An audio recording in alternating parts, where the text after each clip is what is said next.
আপনার সামনে মাননীয় বলতে আমাদের লজ্জা হয়।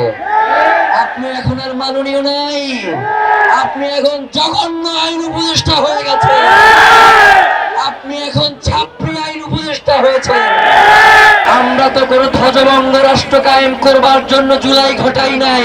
আল্লাহ জড়িত রয়েছে বলে আপনারা মনে করছেন, সেই রাঘব বোয়ালদের নাম আপনারা প্রকাশ করে দেন, আমরা জনগণ আপনাদেরকে পাহারা দেব।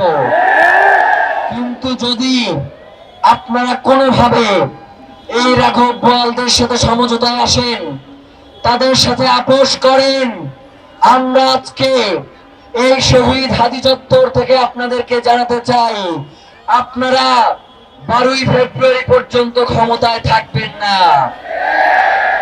আপনাদের সেই অধিকার নাই যেই নেই বিচার করবার জন্য আপনাদেরকে এই ক্ষমতায় বসানো হয়েছিল। আমরা জানতে চাই আপনারা সেই নেই বিচারের কি করেছেন। গতকালকেও আমরা দেখেছি জুলাইয়ের সন্ত্রাসীদেরকে আপনারা জামিন দিয়েছেন।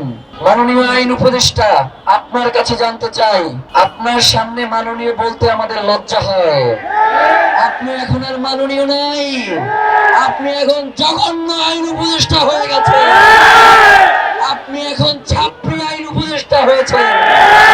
আপনাকে যখনই বলি যে এই ব্যাপারে আপনার মন্তব্য কি, আপনি বলেন বাবা এই কাজ তো আমার কাজ না। তাইলে এই কাজ কার সেইটা আপনি বলেন। এই যে হাইকোর্ট থেকে জামিন নিয়ে আসে, আপনি বলতেছেন স্বতন্ত্র। এই হাইকোর্ট কোনোভাবেই আইন মন্ত্রণালয়ের সাথে সংশ্লিষ্ট না। আমরা আপনাদের কাছে জানতে চাই, 5ই আগস্ট পর্যন্ত এবং উপদেষ্টা হওয়ার আগ পর্যন্ত আপনি তো সবসময় ছাত্রদের ঘাড়ে বন্দুক রেখেই বসেছিলেন। এখন তাহলে আপনার কি এমন হলো যে আপনি এখন এই ছাত্র জনতার দায়িত্ব নিতে অস্বীকার করেন?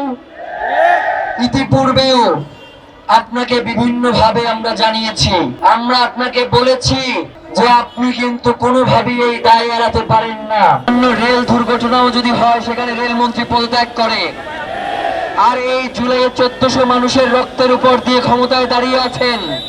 5ই আগস্টের পরে ওসমান হাদির মতো জুলাই জজবার অকুতময় কণ্ঠস্বরে প্রাণ ঝরে যায়, অথচ বাংলাদেশে এখন পর্যন্ত এর দায় নিয়ে আমরা কোনো উপদেষ্টাকে পদত্যাগ করতে দেখি নাই। কোন উপদেষ্টা এখন পর্যন্ত এসে এখানে দাঁড়িয়ে এই বিচারের জন্য কি করতে পারবে সেই আশ্বাস তারা দিতে পারে নাই। তারা সুন্দর সুন্দর কথা বলবার বাইরে আমরা তো কোনোভাবেই চাই না এখন তারা এখানে এসে নরম সুরে কথা বলুক। আমরা তো চাই তারা যদি জেনে থাকে যে ভারতে পালিয়ে গেছে, আগামীকালকে ভারতের সাথে সকল ধরনের যোগাযোগ বিচ্ছিন্ন করুক, এইটা তো আমরা চাই। আমরা তো কোনো ধ্বজভঙ্গ রাষ্ট্র কায়েম করবার জন্য জুলাই ঘটাই নাই।